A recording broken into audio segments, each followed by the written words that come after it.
Spacejacked is a tower defense game which has you defending your spaceship from the likes of slime monsters, snails, and the Mega Man Golem boss. And while it'd be easy to dismiss it as yet another tower defense game, this $9.99 game has a couple of tricks up its sleeve that make it a little bit different from other games in the genre. But is that enough to warrant a purchase?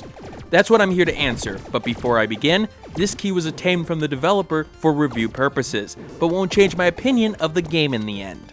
Okay, so the setup. You're on a ship, you're flying through space, you run into problems, aliens kidnap your crew, you've got to get them back. So your typical Tuesday morning.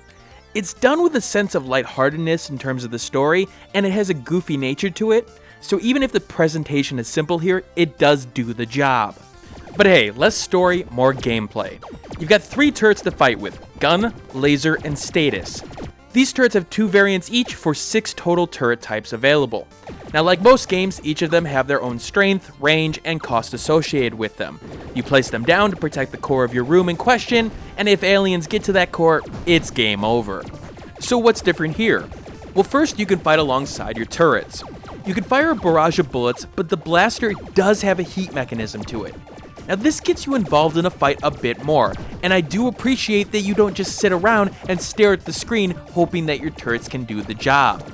The gun's heat meter restricts you enough to consider letting the turrets do the main damage, and for you to play cleanup, or at least to prioritize targets. But we've seen that in other games before. What's a bit more different here is that there's 3 battlefields in question, and that's it. And they're all active at the same time. See, depending on the wave, the baddies will spawn in either the medical bay, the robotics lab, or the engine room.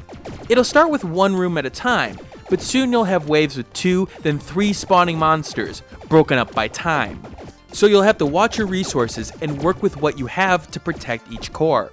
When the game gets more chaotic with back-to-back waves, this can help keep the pressure on, especially in the later levels.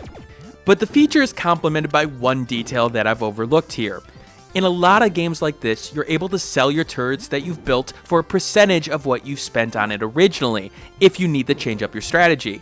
But in this case, you can sell it back at the original purchase price, meaning you can change turrets out without any repercussions, and that goes double for upgraded turrets.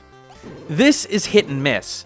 You're going to use this, especially when you want to upgrade turrets to bigger and more beefier versions, and it's nice to have no restrictions holding you back when you go into battle.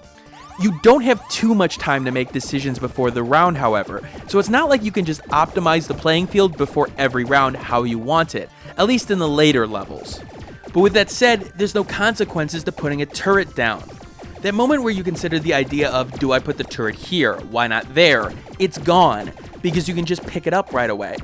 And it makes the game lean more on the action side because of this, as it's more active than thinking in that respect.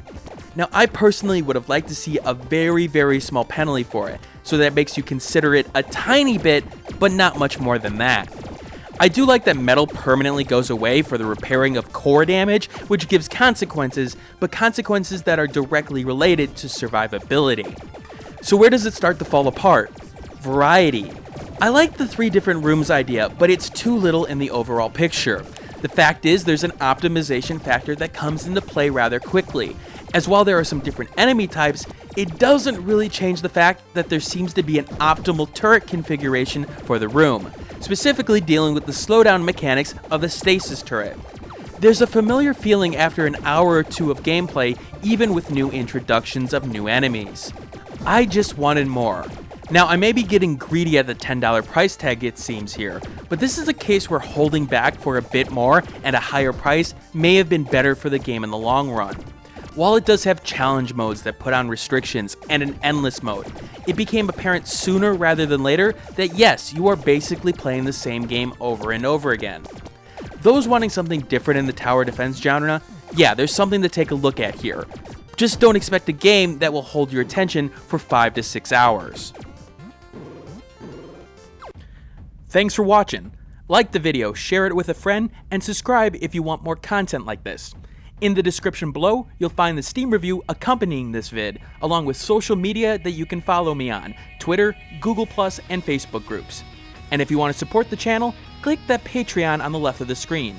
And remember, keep on gaming.